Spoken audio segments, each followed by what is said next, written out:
Rapping with Dr. Jacalyn connects you with experts from all over the world to help you take charge of your career, your business, and your life.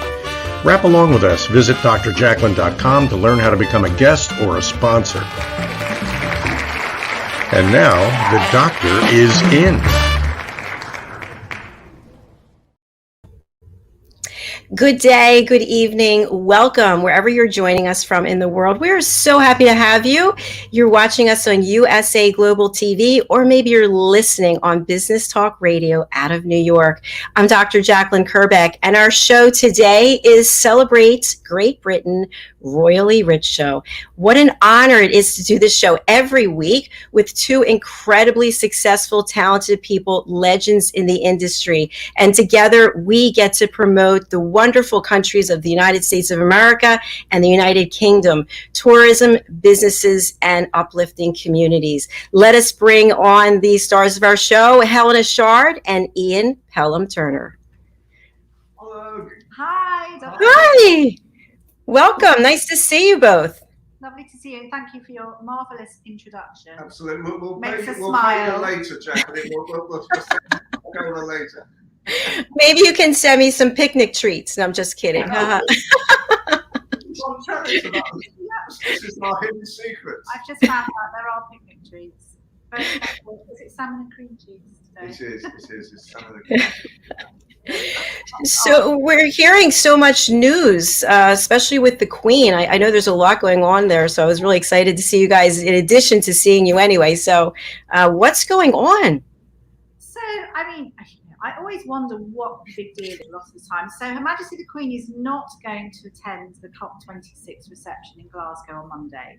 And I think everyone seems to be, oh my goodness, she's so ill, she can't make it. It's, what's going on? This is a terrible thing. She will actually be, obviously, via the internet, she'll be talking actually within the reception. So she will be there. I say the same thing. She's 95 years old. And we have loads of people at the moment flying into London, making their way to Glasgow, people already there, and there's really thousands of people. And can you imagine, without saying too much about COVID, but the cases are going up, it's mutating, is that the right word? We just don't know what's happening. And obviously you would want to protect anybody, wouldn't you, that's your family or slightly elderly or has, I don't know, whatever situation. So I think it's very, very wise, and I feel completely happy that that she's taking precautions, and I think it's only right. I don't know whether Ian has a different stance on it. Well, I think every time the Queen doesn't do something, panic buttons. I remember a few Christmases ago, and I was on a Christmas Day show on a Sky channel, and the Queen hadn't gone to the morning service, which is traditional for the whole royal family. And I come out the studio and I'm pinned back by the head of production for Sky News saying, "Is she dying?" so no, she's not dying. I actually knew what she was doing. She was up in bed and she was so bored. She was ringing all her friends up, finding out what they were watching on television. But I couldn't say that as well. And I think that the problem a lot of the time is they're obviously taking precautions at the moment. And it's so weird because I got a call the other day from an Australian channel to do her obituary, and I've been booked for 12 days, should she ever die. And I think the reality at the moment is she is living her life, and I think she's doing remarkably well. Her consort, her husband, her friend, died a few months ago, Prince Philip. So she's done remarkably well, and she appears to be so happy. If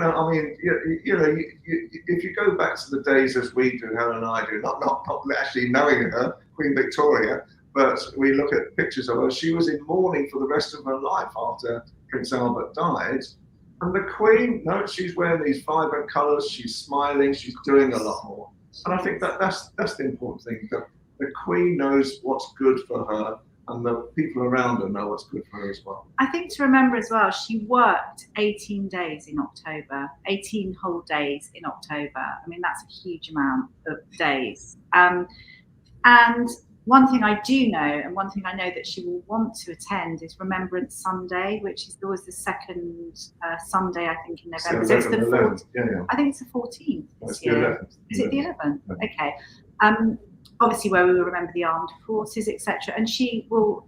She's never missed one, and I do feel that she probably is monitoring situations so that she can attend that. But no, I think she's doing great. I do. I think she's doing great. I'm glad to hear that. And I'm wondering how much of the speculation is related to the fact that there's such great love for the Queen that people just want to see her any opportunity that they can, or see her out and about. I think there is that as well. And obviously the COP26 is a big thing. You've got people flying in from all over the world. And yes, everybody wants to meet Her Majesty the Queen. Obviously it's not possible this time. And I think there's this kind of like, oh goodness, I hope everyone's still going to turn up. I think they will, because she will be obviously doing her speech and communicating via online. And yeah, but I get it. I think everyone does. Everyone has their own thoughts on the royal family. But, you know, it's interesting because when you speak to people that maybe aren't so pro, they love Her Majesty the Queen and for everything she stands for, which is fabulous, as we do. Yes, it is. And I think it's good to hear directly from you guys, because here in the States, there's certain news stories that get repeated over and over and over again. And so I'm glad that you clarified that. Thank you. Oh, we're pleased as well. So actually, it's a positive day as well. Today is National Mentoring Day. So this is a day that's celebrated each year, October the 27th. It is October 27th, I believe. So it's celebrated today, and it was devised, created by Chelsea Baker, who's a colleague of mine, an award-winning business mentor, to help encourage and celebrate mentoring in all its forms. Obviously, the goal is to make mentoring accessible to anybody, any individual, child, business, group, and it's a time for everyone to give. And I think we all act as mentors, and I do think it's something really special to celebrate. And I think it's all about education, inspiring, connecting, supporting, so everything we do. And I think this is a really apt time as well to speak about our dear friend Philip Chan, who unfortunately is no longer with us in body, but is definitely in our hearts and in spirit. He's with us. We're so sad, Dr. Jacalyn, to not have him with us anymore. And I think it really has impacted all of us, all our friends. It's a sudden, deep loss. And it's a time to celebrate Philip's life. And I think today being National Mentoring Day absolutely is, you know, if you were nominating someone, it's Philip on a platform, because he gave so much to everybody. And I think that is why so many people cannot believe and feel the loss. I know as well, Ian, he was a very good friend of yours, and I'm sure you would like to. I think with Philip, he was one of those people. He was a giant in a small frame. You know, he liked to think of himself as Jackie Chan. You know, and he used to sign autographs as Jackie Chan, and people used to come up to him thinking he was the film star Jackie Chan, and he would try. And he actually had a T-shirt made up saying, "I'm not Jackie Chan, but I can be if you like." And so that was Philip. I think his kindness, his integrity, the values that he brought to everybody. You know, he was the type of person who, if somebody needed help at 2 or 3 in the morning, he'd be up and he'd be out and he'd be helping them as well. He was a bit of a night owl. I was talking to his sister yesterday as well, and he used to go to bed at 4 o'clock in the morning. So any time up to 4 o'clock, he would answer the phone to anybody anywhere in the world and be chatting away to them. And I think he brought a smile to people's faces. He brought positivity to their natures, and he brought goodness to their hearts. And I think, you know, when you meet the Philips of this world, and you meet very, very few of them, in my lifetime, I can't think of, apart from Helena and yourself, Jacalyn, I can't think of many people in my life that have really created such value in my life as Philip did. And I think I was honored to know him. And reality is, you know, we're going to make sure that his good works continue. I know there's so many people who wanted to get onto your shows, and we are trying our best. I'm getting calls all day long from people who now want to work with you, Jacalyn. And that's, I think, is an honor to Philip himself at the same time, because he valued you as a person. He valued you as a person. And he valued you, the show as well. And what we are creating now, you know, this whole thing brings value to the world. And that is the best, I think, memory of Philip Chand. We definitely to celebrate his life, selfless, Yes. all the way. He was amazing. And as you know, I never met him in person. And he was constantly saying yes, yes, yes, yes. In fact, I shared this story with you before, but we were on a Zoom call maybe a little more than a week ago. And we just got on and I said, "How are you doing?" He said, "Well, actually, I can't see out of my one eye. I have no vision." And I said, "What are we like? No to the Zoom call. Please get to the emergency room." And he said, "No, they can't take me right now. It's important for me to have this conversation with you." And throughout the call, I kept saying, please disconnect. And I just was shocked, because that's the kind of man that he was. And last week, 1 week ago today, he was here on this platform, and he was talking about perspective and leaving a legacy and how you look at things in life. And I just was shocked to hear the news. So I've had a number of people reach out to me. They want to write a song in his honor. They want to do a reading in his honor. So I just wondered, what are the official arrangements, if any, for a celebration so that people can know? I think it'll be very good soon to perhaps have a program in his honor. If we can organize all of that together. The problem is thousands of people would want to come on the show. You know, I mean, everybody has their own story about Philip. Everybody talks about the positivity he brought as well. But I think it would be, and I think his sister and I think the family would like, and even if we can bring his grandchildren on, I know it's a lot of production to try and do something, but he loved his grandchildren. You know, and apparently his grandchildren are really feeling it at the moment as well. So anything that can show what a great man he was, and perhaps we can talk privately about that, Jacalyn, so that you know, we can do something that really values him, and something that then the family can actually keep as a keepsake as well, where he's talked about on the TV. I think that would be outstanding. Let's do that. Let's make it happen. We Absolutely. will make it happen, definitely. Absolutely. Everyone wants to do that. So, right. yeah, we have a fabulous guest as well that's going to be joining us. We do.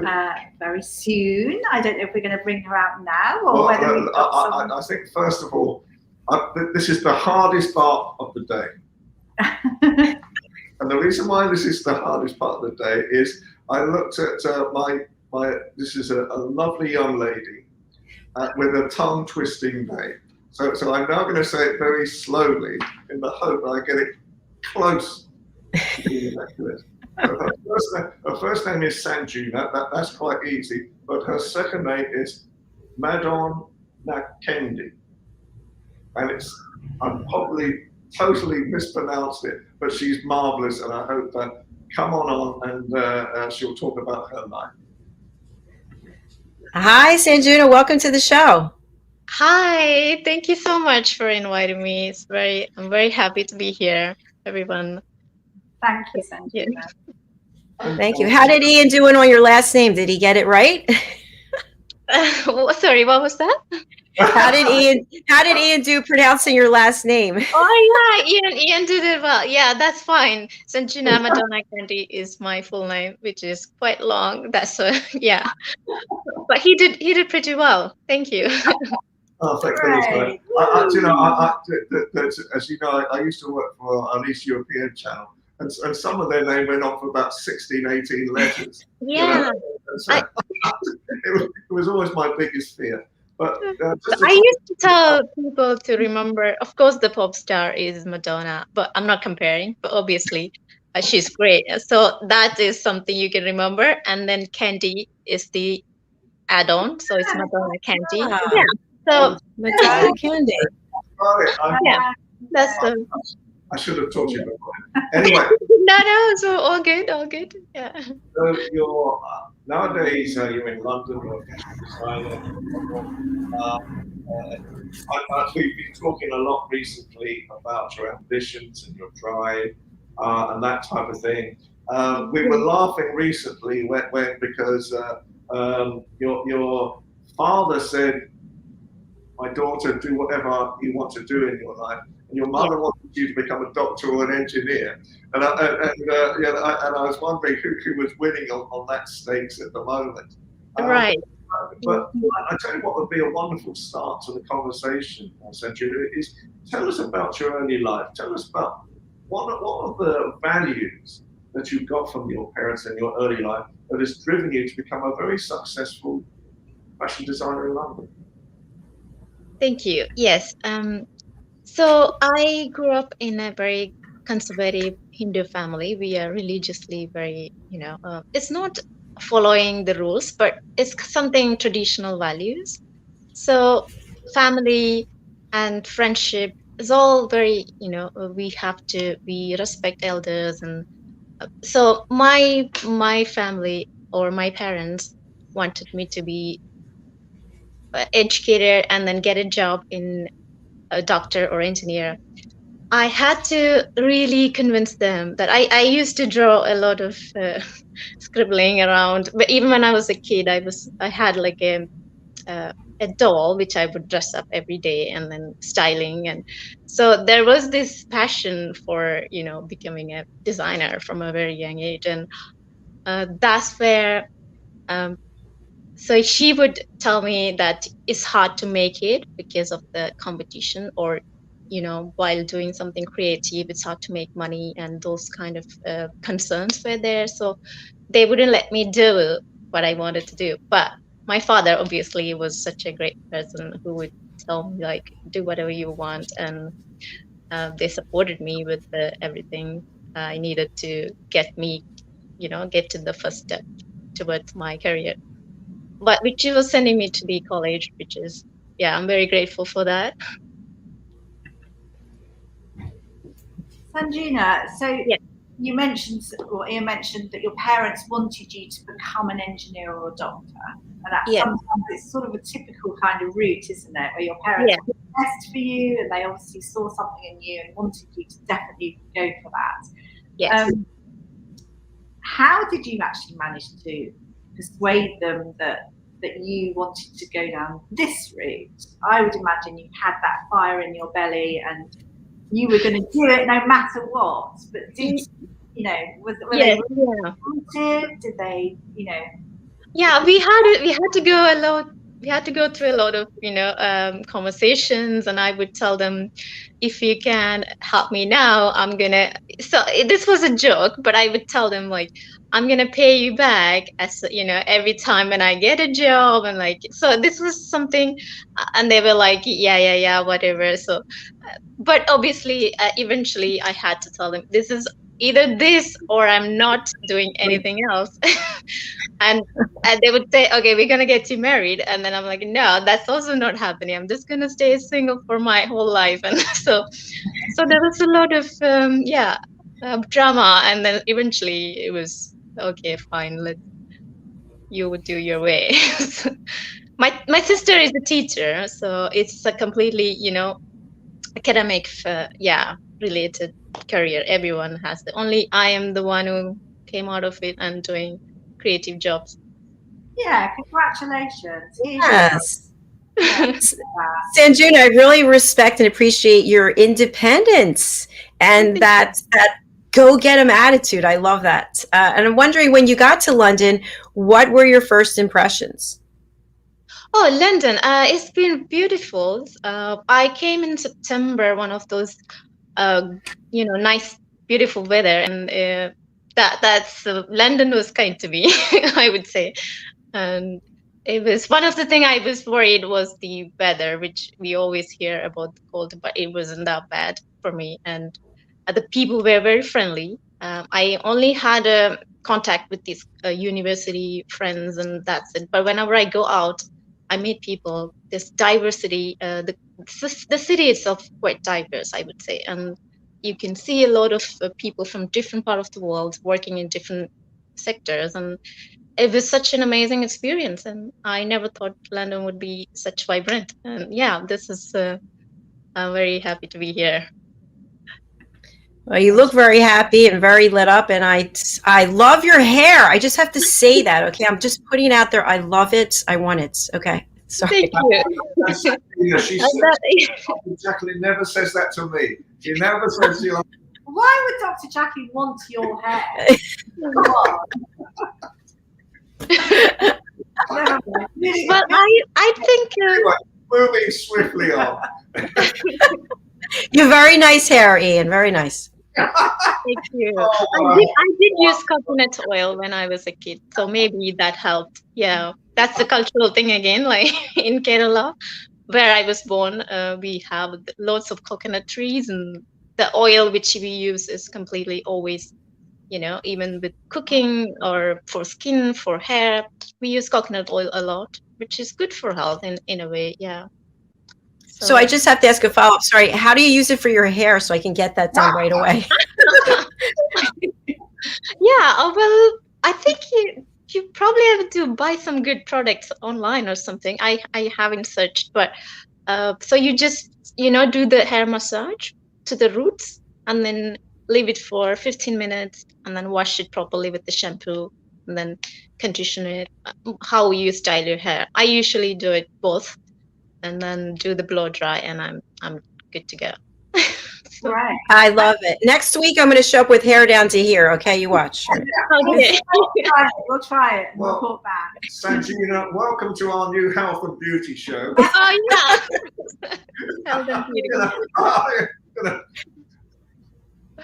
Right, can we get back to the subject? Yes, go ahead. Oh, thank goodness. It's okay. I can deal with this. I can deal with it. I'm a professional broadcaster. Anyway, so Sanjuna, you graduated from NIFT in India, Yes. in apparel fashion design. Was that the first real big inspiration for you to actually start creating the things that you created now? The first inspiration? For the types of designs that you do now, for your fashion designs now, did that start off that inspiration in the first place when you started being with other people who were passionate about fashion as well, and you saw colors, you saw styles, Yes, you saw colors. Yeah. One of the things I usually work with is finding a style for someone. So when I talk to someone, I kind of feel like they have a personality, and I design or I try to style them based on their personality, that's kind of important. And lots of clients or people I work with would tell me exactly, oh yeah, that's who I am, and I want to just like that.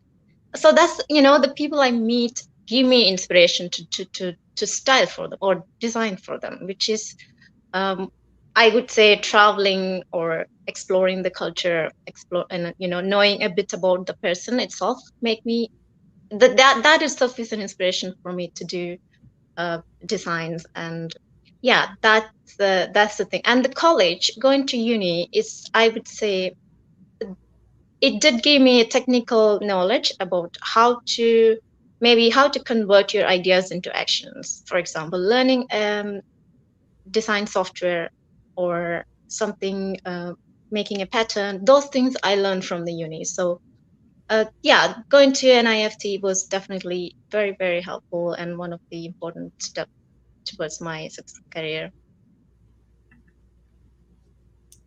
I hope I answered your question.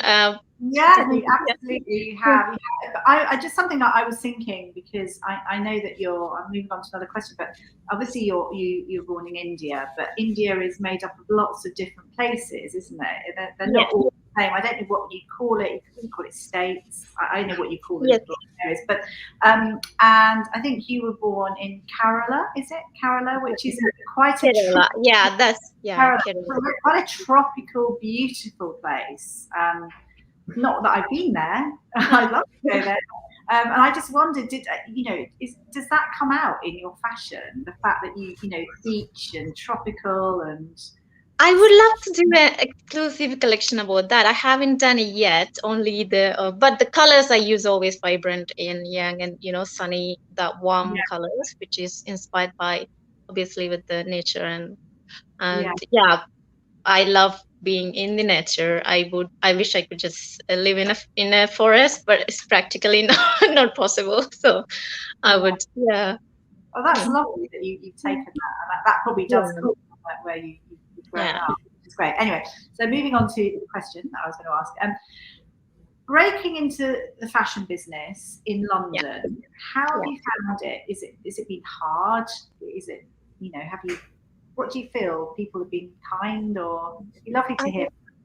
Yeah, I think that's a very good question, and I would say the fashion industry has been very tough. Maybe over a decade, it's been very hard to break into. Or I'm talking about people who are not inside. Probably would have difficult to find a job or make a business, and it's very highly competitive. But there's like hundreds of brands coming in every day, and you have to be unique. You have to tell people like why your brand would succeed, or why we would buy from you. So finding that uniqueness or niche market is important in fashion, I would say. And obviously it's not that difficult. With now we are living in an era with the technologies, and everyone has access to internet, and you can usually do an online business without much investment, and that's positive. That's a very good strength for younger generation to start a fashion label. I would say it's not very difficult, but you have to keep going, making it consistency, and keep moving forward always, no matter what happens. And that's what makes a brand successful. It's not going to happen in one day. Obviously it would eventually get you there. Thank you, Sanjuna. I have a lot of follow-up questions that I'd like to ask about the business, but I don't want to get us off track again after the whole hair thing. So what I'd like to know is, you also started modeling. Was that really competitive in London? It was. And modeling, again, there's two types, which is one is fashion modeling and one is commercial modeling. And fashion is more about creativity. We looking for unique faces, but there's a specific standard for model, and this is what we want. But commercial is different, where they're just looking to be relatable to what you're selling a product, and you have to be relatable to the public. And so now it's been changed, and I felt like it was competitive. I had to I had a bit of, but I do have a good managing or getting jobs, and so now it's been okay that I do get more works, and I enjoy doing fashion modeling because it's more thoughts, and you can play around with a lot of things, colors, and your ideas. And so commercial modeling is I'm very happy to see the industry is more inclusive now, and they're celebrating every woman, every color, every shape, and that's modeling has changed from what it was. And that is interesting. Very long way to go. That is interesting. Are they looking for a shorter, slightly older woman for fashion modeling? Oh yeah, of course. There is some place for everyone. Hello. Where are we? Yeah. What are you? I didn't mean you. I never worked these things. Yeah. I was giving you quite He pointed at me. It's all right. I'll take it. It's good. Yeah, that's wonderful. I mean, the obviously you've got a collection now, Sanjuna. So, how would you describe your collection? And even more importantly, is your mother proud of you now that you've created your own collection? Of course, yeah. That she is very happy now. She's like she never thought she can itself. She likes teaching, like the little things what moms do always. But she never thought she could make it a career out of it, or a living out of it. And so when she sees that I'm doing it, she's very proud. She's like, oh, I wish I could do it, but you actually did it. That's very, very, yeah. She is very supportive now. She's very happy. And um so yeah, the collections, yeah. How would you describe your collection as well? Because I think we've got some photographs of it. Is it romantic or I'm a man, so how do I describe women's fashion? I've no idea. But how would you describe it? My collection, I would say, is very normally celebrating women, obviously, but elegant, or that's the kind of styles I have most of them. And this particular one, which I have a shoot with one of the amazing photographer, her name I have to tell, like her name is Anfisa, and we met in like a few months ago, but we clicked well. We have such a good chemistry working together, and we go on these shoots, and she would give me ideas on how to do the certain angles. And so this collection particularly on celebrating life again. So I have done a painting during the lockdown. Like I was very down, like everyone else. We have had a lot of issues, lost people, lost jobs. And so one of these painting is about hope. So I don't have the picture right now, but so there's a light coming through the cave, and the view is from inside. There's the light coming, and that's the hope. So the colors were very bright, so it's not about darkness anymore. So one of the picture you could see is a purple color, very elegant kind of. I'm wearing that, and then yes, that's the one. So we are getting out of that cocoon and start living again, which is the concept. It's a bit fairy tale, but yeah, still, the colors are very bright. That's this particular collection about. Should we show the rest of your pictures now, or should we photographs, or should we wait? Let's do it. Let's do it. Okay. Okay. Would you like to share any background about the photograph? About your collection? No, I think that's we shot in a garden. Yeah, that's another one. It's a fashion, like a wolf. Oh, this is a beautiful one.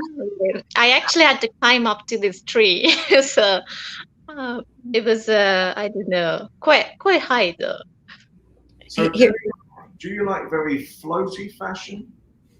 Yeah, I would say, yeah, something artistic, not very, very flat right on the face, but we look for angles, we look for something, different. And yeah, it's more about fashion, like I said, creating beautiful images. And yeah. Here's another perspective from that. Stunning. Oh, yeah. Absolutely yeah. stunning. Great. That goes with the dress itself, quite unsymmetrical, not symmetrical. And the brand just comes like, the background itself all over. So yeah, I think there's something about that picture. I like it too. It's beautiful. And it is, you're right. It's a good shout out for Anfisa right now, the photographer. She was another great friend of Philip as well. I know she's feeling a bit down today, so it's great that we can actually, in one small way, actually admire her work at a time like this as well. Yeah. Yeah, I love the fantasy element in some some of your photos as well. I love that. It's just quite special. I've got a few more here. Oh, thank you. This was in Ibiza, Spain, not in the UK, but it's sunny, it's lovely. It's gorgeous. I had a black hair at that time, so I do change my styles often. I really love this one as well. Oh, this is inspired by a movie called Jodha Akbar. It was Aishwarya Rai, one of the Bollywood top actors. She did amazing job, and we recreate not completely, but this is something that Indian princess vibe. So it's gorgeous, and we have one more. Oh yeah, that's a complete different look again. It's what a contrast. These have that very contrast. Yeah. That's amazing. Great pictures. Lovely pictures. Thank you. How do you feel about, that there's lots going on, Sanjuna, about sustainable fashion and everything? Is this something that you love as well? Is it something that you're sort of trying to incorporate within your collections? Yes, so sustainability is coming up now. I think for the next 5-10 years, even the brands are slowly switching into how to make it right, and that's part of the environment. Even the politician leaders all are coming together, which is a good thing to see.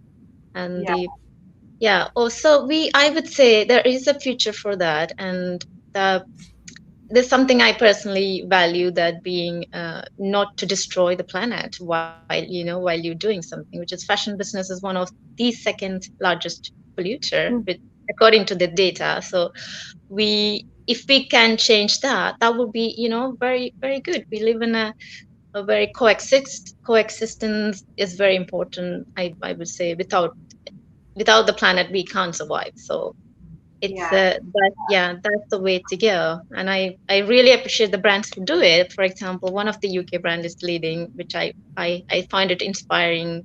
I think his name is T-Mill. They do mainly basic t-shirts, but it's still very, very good with seeing people care about it. So fabulous. That's really good to hear, Sanjuna. Wonderful. But also working in fashion brands in general, are you? How did you get into that? So just fashion luxury brands, I think I'm trying to say. Luxury is another. So fashion is very high street, where we see in the street where it's quite, everyone follow the trend. But luxury, when it comes to luxury or designer labels, that's where normally the trend starts. So I would say I have done my master's in British School of Fashion, so I got some information. In-depth knowledge about some of the criteria or how the luxury brands work, and specific industry.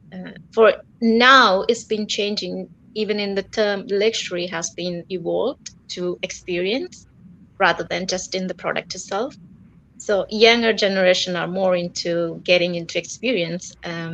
Even if it's a clothing, they wanted to customize it. They want to put like something their own in the label. So that's like they enjoy doing that along with the brand. And I found that very there's a switch from what have been luxury brand, like what we see it as like biggest label, Gucci, Prada, or they're all still here, but it's changing in a way how they operate, how they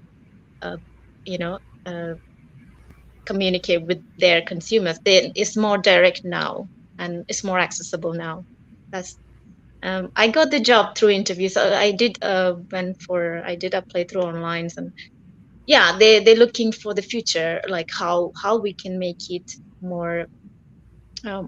What is the consumer behavior, how they're changing, how the brand would go further based on the buying power is with the younger generation. So not younger generation, but that's what we need to look into. So from my experience, I think that's where the luxury brands are right now.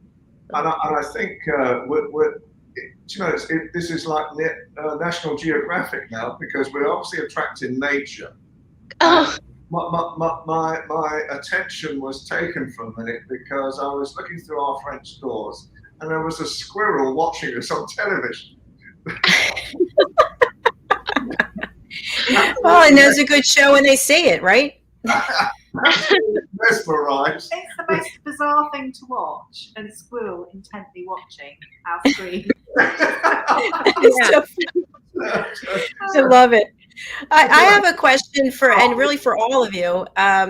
We had a guest on another show, and he basically is a broadcaster about fashion and shared that luxury brands are commissioned frequently to design a single gown, that the gown might be $80,000 and it's meant for a one-time use, but there might be hundreds of people who are working on the gown. So it gives people employment. And then we look at sustainability, which would be kind of the opposite of that. So I feel like there's like kind of a line there. I don't know what it is. I'm just wondering, what are your thoughts? Because I've always been a big fan of haute couture and luxury and one-of-a-kind things, and I want to have that, and I don't want anybody else to have those shoes. But it's kind of conflicting with sustainability, isn't it? Yeah.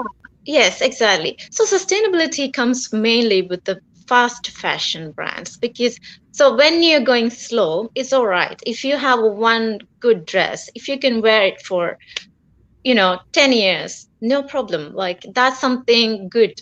Even if you invest in money, if it's a couture dress, obviously it's not gonna be a cheap dress. So, but when it comes to fast fashion, if you look at it, you're buying it for £5-10, and it only lasts for a week, 2 weeks, or maybe a month. And after that, the fabric start coming out. After 2 washes, gone. So you're gonna buy another. So where this fabric is, or the garment is going to the landfill, and that's where the problem is. So the less you consume and the more you can sustain. So we would have to focus on the quality, not the quantity, and that's the business model for sustainable fashion. It's the only way it works. Yeah, so it's nothing wrong with having a very high-end couture dress, which is for fashion lovers. It's important to have something unique, and I want to keep that for myself for a long term. It's like a wedding dress, for example. We keep it for long term, and yeah, I wouldn't say that's not really contradict, but to be responsible to not to wash, to wear for 2 weeks and throw it away, and that's the challenge. Yeah. Thank you. That makes a lot of sense. I'm just thinking as you're speaking, this is a Gucci jacket that I got in 1991. Oh, and wow. it doesn't have the same sheen that it used to have, but it's held up. So I see what you're saying. It's buying cheap things, and then they don't stand up. You have to keep buying. So thank you. Yeah. Brilliant. So what I'm also wondering is, I'm very curious about your work with charities. So we'd love to hear more about this.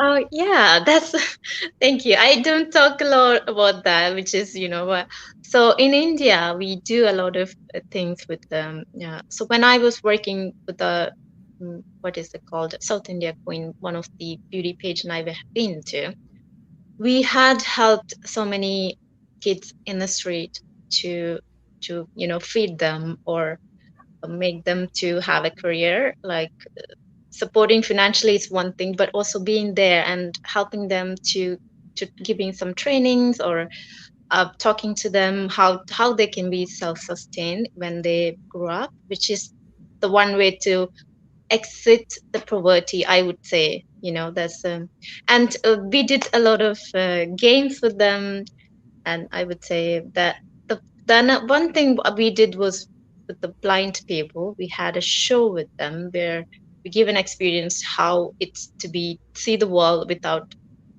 experiencing that kind of life. So yeah, there's a lot to talk about that. Well done. Yeah.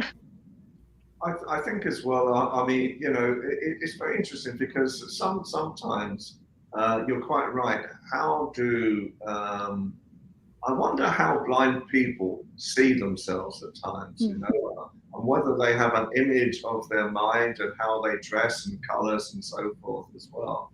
And so, what was it quite tactile, the fashion that you know, for all that you were sort of showing to blind people? Yeah, so we dressed them up. In the one was cultural, which is sari. Those are beautiful women. So we will explain them what it is look like, how she looks like, and everything. So they can feel it. They can hear the music playing, and they're walking with us on the ramp. So we are holding. So one model would hold one person who can't see the world, and we will walk them all the way to the ramp, and the spotlight's on them. So they're literally like laughing with the tears, and they're like, "Oh, I would never thought I could do this," and that was something, yeah, very very fulfilling. And I thought being something bigger than part of some, you know, something bigger than yourself makes you happy. Yeah. And now talking about runways, you are a beauty pageant winner as well. Yes. That's a good segue, wasn't it? That was. That was. I'm Well a done. professional after all. Yeah, so you won this Beautiful Eyes, and it's a question I ask a lot of women is, you are very beautiful. There's no two ways about it. You're very beautiful. But does that get in the way as well, or does winning a beauty competition, does that help you in some way? I would say, yeah, this is very physical thing, but still, being titled, I took it as a positive way, where I found that it's kind of a honor to, you know, have a title that people think you are this. And when I also won the Miss Kerala crown, where I thought, okay, now I represent Kerala, where I am from. It's a great thing to do, and what I can do to these to the state where I am from. So that's where the I tried to protect or, you know, work for the environment where the tourism is important, so we can protect the nature. So these things I try to connect. So I don't think the title really got into my head, and instead of, you know, seeing that way, you can say, oh, okay, now I am representing this place, or I am that. So how can I use that to help them back? So yeah. Oh, that's lovely. Beautiful. Yeah. Okay. And you've also, Sanjuna, I'm thinking about Kerala again, being Oh, yeah. very exotic and fabulous, and it sounds amazing, and it sort of leads me into how different is the Indian culture as compared to the British culture, English culture. Oh, yeah. British culture. India is again a very close, family-oriented, you know, very spiritual culture. That's where I experienced. And when I come to UK, there's a very independency there. There's like strong women around, you know, it's the women rights, and even the culture itself, like very royal. Like I would say, this is probably one of the country who has the living queen in power, I guess. I'm not sure, but yeah, the royalty, all these things really fascinated me. And we used to have royals, but not anymore in India. So that's something I found it, yeah, a very not in power. So and the culture wise, yeah, very polite people, always been very nice and kind to British is known for that, and the sense of humor, something I admire. Yeah. So Oh, that's lovely. Yeah, that's really great to hear, and it's lovely to hear that you like the history, because we've yeah. got so much history here, which is I find Yeah. quite exciting. So it's always lovely to share that with people. So thank you for that. Yeah. Sanjuna, you just touched on this, but I understand that you were fascinated with royal couture, and I was wondering if you can just tell us a little bit more about that. Oh yeah, of course. Royal couture is something new for me too. I haven't ever explored that area. I think it's more about. So when I was a student, I used to visit all these castles and, you know, museums and learn about history, culture. So there is a strong, there's a strong motives and motives in the means the design elements which came from probably very long hundreds of years ago. And the people who worked there would tell me the stories of who wore this, what was it. And I always thought, okay, that is very interesting. In the colors, the fabrics, the textures, everything is so rich. And I think that even the British designers could bring that up to the new mm, modern world. That would be great. I didn't want to steal it or anything, but I kind of find it like very exciting. There's a lot to look into the royal tour, and it's very fascinating. Yeah. I can see why you're so interested in it. That's wonderful. Can I just add something to that, if that's okay? Because Yeah. I know one of the biggest things here in Great Britain, I mean, obviously we have lots of royal couture in a way, but I know that Princess Margaret absolutely adored Dior, as did Princess Diana, in fact, so Dior. And Yes. on her 21st birthday, she had this most amazing dress made, which actually looked quite like a wedding dress. It was beautiful. I believe it was Cecil Beaton that took a photograph of her in this dress, and it was her best dress ever. So we're sort of touching on the sustainability as well. It was her most fantastic best dress ever, and it took a long time to make, but she absolutely adored it. And I know that Princess Diana as well, again, was a fan. And Yes, it was one of the most celebrated princes around the world. Yeah, so it's wonderful. Yeah. And Princess Diana had this sort of royal blue, quite strappy dress that she wore to this Met Gala, and this was sort of 1996 time, but I mean, she looked absolutely stunning, and again, it was one of her favourites. So that kind of royal couture, if I was, obviously it's not my thing, fashion, although I love it. I think every girl loves fashion, maybe every girl. I don't know. Totally. So the whole thought of royal couture is really quite exciting.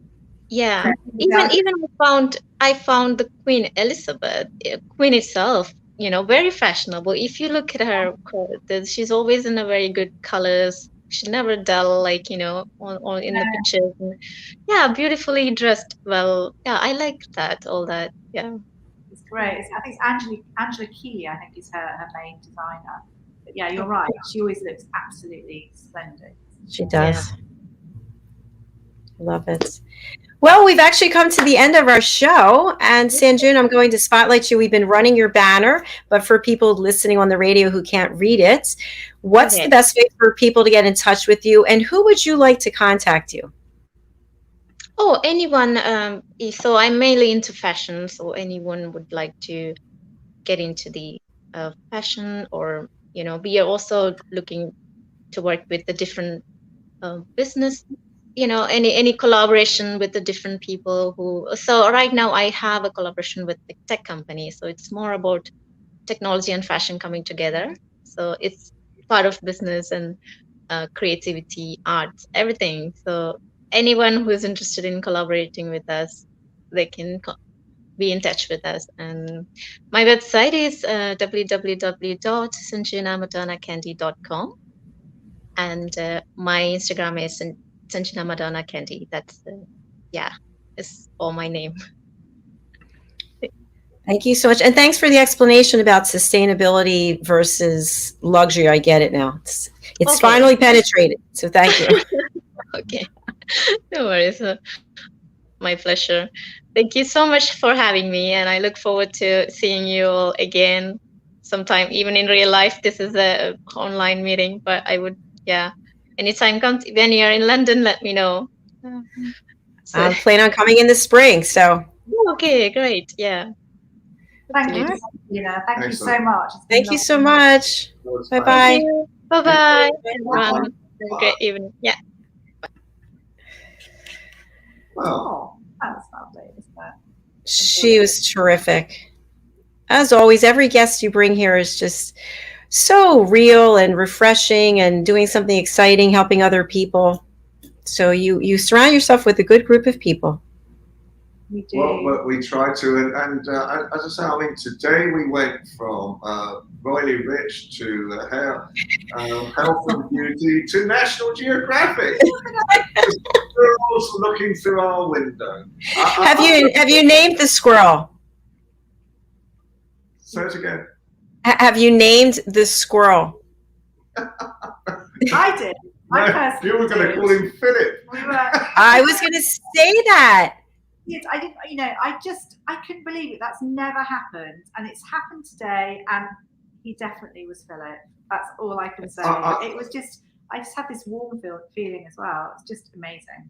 So you know, the spirit of Philip. You know, it is all around us. You know, and I think you know, just going back to him for a second, the spirit that he had, and the spirit that he created, the values that he had for himself, and he taught and gave to other people as a gift, that made him a very, very special person indeed.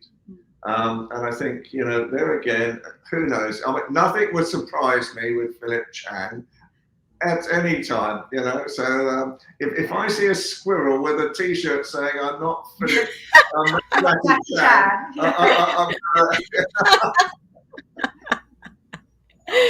Oh, that's so funny. So are there any formal celebrations that are taking place that people can attend or they can find out about? Well, we're looking at all of that right now. I was talking to his sister last night, Linda, who's a very nice lady as well. And I think people are planning things, but I mean, literally, I mean, my social media has been going mad since Saturday afternoon when all this happened. You know, I had 147 voicemails. Oh my goodness. On my mobile, and I'm gradually trying to get through those as well, you know. And we will let you know, because I'm sure you would like to be part of that as well. And we're trying to find, but as I said, I think perhaps a commemoration, even where his sister, she might like to come on, but I think his grandchildren might like to give him a tribute on television. That'd be nice. Yeah. How many are there? I was going to say 9, but I don't know. I have no idea. I know he had them all. You know, he always used to tell this story that he was with one of his, I think, one of his granddaughters, and they were going on the train one day, and she leans across to him and she says, "Grandpa, I'm going to teach you a phrase that I want you to say today." And so he leans across to her, thinking this is going to be sort of something, you know, quite historic. And she said, "What I want to say to you now is that every time I ask you a question, I want you to say yes." I love that. So I think his grandchildren he adored, absolutely adored, and he would often talk about them with a smile on his face, and they all wrapped him round their little fingers. That was Philip Chan, and again, you know, that was how he was in life. And I think just going back as well, where we started from, you know, to something that Philip did so well was effect. It was positive change in people. He gave them that belief, and that is something so special. He shared his love and kindness, and did. I mean, you could see people changing just from just a little bit of a conversation, and that's really also what National Mentoring Day is about, is giving a little bit of your time, maybe it's a little conversation, a pep talk, an hour of your time, and that, you know, it's all to do with positive change in a person. And if we all did that, and we all do that, I mean, I know we're talking about it and it's just one day, but if we all did that every day of our life, can you imagine it's such a big thing, isn't it, to give people. So that's something that I personally, as well as one thing as well with Philip, is he always used to say, you know, don't wait, just do it, get on with it. Don't let time just fly past. If you've got an idea, go for it. And that's something that's also very special that I take to my heart. And I think everyone can learn from that, because we all can at some point procrastinate a little bit, but you know, just go for it. One life, and it's the same thing. And it's so lovely speaking to our guest today. You know, if you've got something, this desire, just, you know, do what makes you happy. Just keep that fire burning in your life and go for what you want to achieve. And that's something else that I think Philip gave to us, and I'm really, really thankful for, as everyone is. I think that's true. And if you see any squirrels, wave to them. Who knows? This squirrel, Jacalyn, this squirrel was not just peeking. This squirrel was with us for like 10 minutes. Wow. I would turn the screen so you can see, but I won't do it now because that would look terrible. But, you know, it's quite incredible. Incredible. It seems like it was Philip. Absolutely. Yeah. Well, we do honor him, and as you know, I didn't ever meet him in person, and I didn't know him that long, but he certainly made a major impression. And what really resonated with me was how many people reached out to let me know that he had passed away, and they were from all different parts of the world. I thought, this is incredible. So it just goes to show you the footprint that he left, the legacy that he was sharing, that he wanted to leave, that he certainly went above and beyond and touching so many people's lives. Absolutely. So God bless him. Yeah. And, now we'll be celebrating his life. I look forward to that. Absolutely. Yes, definitely. All right, so we are going to wrap up for now. I have a meeting right away, and I look forward to seeing you guys next week. Absolutely. Have a Look good forward week. to it. Take care. Bye now. Bye, everyone. We'll see you later. So before we go, I would like to just play the Earth Prize shot. I just love that. Can you just tee up for us, for our audience, what that's about, please? Okay. So this is something which was set up by the Royal Foundation. It encompasses 10 years. It has started. In fact, the first year of prizes has been given out. But this is all about great minds coming together and producing things that are going to help and heal our world. And it's a fantastic initiative. 5 people have been awarded £1 million each to get their ideas going. We haven't got time to talk about all the different things, but it's different categories. It's been celebrated here in Great Britain. Next year it's going to be, as we discussed, celebrated in the United States. And this is just this empowering clip, which really does rev, I think, everybody up to do their best to heal our world. Thank you so much. And I just love playing, and I thank you guys so much, because I think it just puts into perspective. You can see it right there. You can see the waste. You can see what's happening to the planet. And yet we have this opportunity to do something. So thank you again for sharing it. And thank you, everybody, for watching. We'll look forward to seeing you next week. Bye.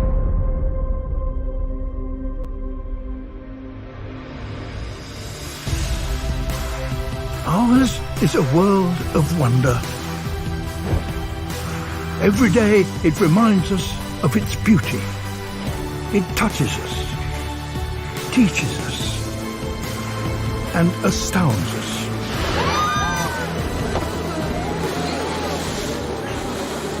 But it also warns us that what we throw away does not go away. That higher temperatures mean a lot more than longer summers. That we can no longer take life as we know it for granted.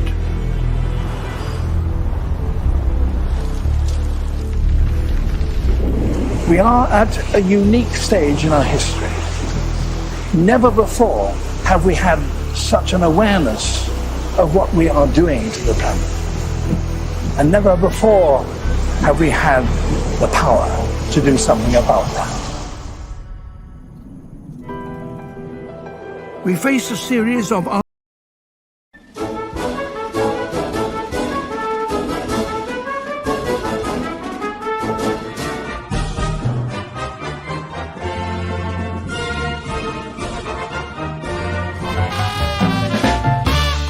Rapping with Dr. Jacalyn connects you with experts from all over the world to help you take charge of your career, your business, and your life. Rap along with us. Visit drjacalyn.com to learn how to become a guest or a sponsor. And now, the doctor is in.